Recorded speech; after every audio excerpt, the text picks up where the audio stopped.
Good day, ladies and gentlemen. My name is Nazmi Sofian. I am from University Malaysia Sabah from the Faculty of Computing and Informatics, and today I will be presenting this topic. So what is emotion classification? It is the collection of a continuous brain signal and the prediction of the emotional state of a person. The brainwaves are recorded using EEG headset that is non-intrusive and safe. The brain signals are then transformed using fast Fourier transform into specific bands, and it presents a novelty for stimulus application in virtual reality. So why emotion classification is important? Well, they're applicable in these 5 industries: video gaming, healthcare, education, military, and entertainment.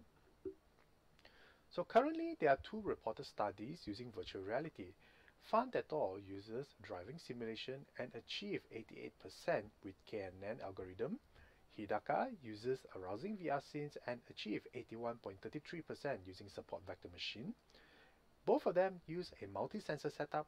Aside from the EEG headset, they also have eye tracker, skin conductance, body temperature, breathing rate, and also heart rate. There are also other studies that uses virtual reality but only purely using EEG inputs. Hovrat uses Nanki affective picture systems that displays realistic pictures to stimulate emotional responses. Guo et al. Uses VR roller coaster to measure fear, and both of them measure the changes of the energy ratio of the independent waves. However, they did not show the classification accuracy of their experiments. The objectives of this study is to demonstrate using a low-cost wearable EEG headset for deployments in affective computing, to show the applications of the device by performing using 4-class emotion classification. Lastly, to demonstrate the applicability of the performance achieved in an inter-subject variability emotion classification. Support vector machine is a supervised linear model that uses classification and regression analysis, and it can perform both linear and non-linear classifications using kernels. So support vector machine is shown to perform well for diverse applications such as image and audio recognition. Approaches towards emotion classification.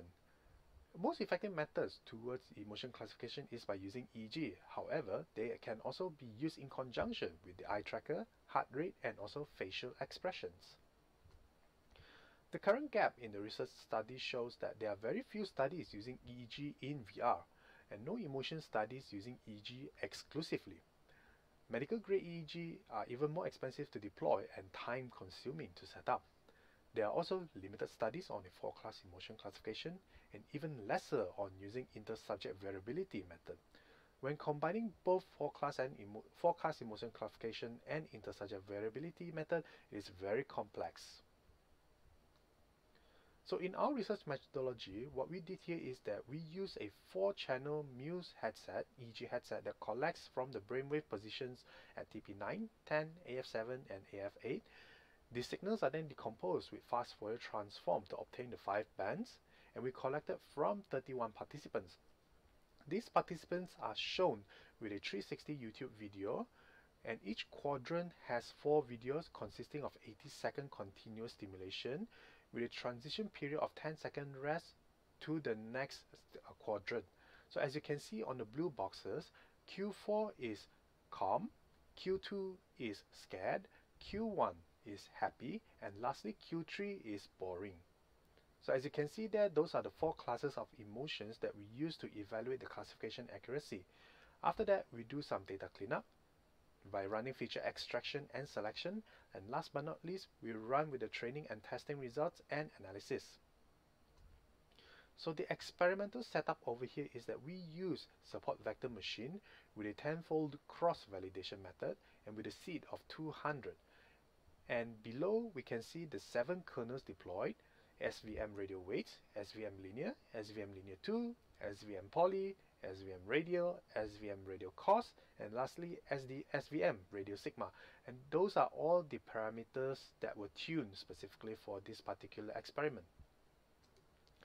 So in here we see the classification results. For radial basis function kernel 1, we achieve 85.01%. Next is class weight at 84.80%. And lastly, radial basis function kernel 3 at 84.44%. Now, The classification results over here are the combination of the 5 brain waves, which are delta, theta, alpha, beta, and gamma.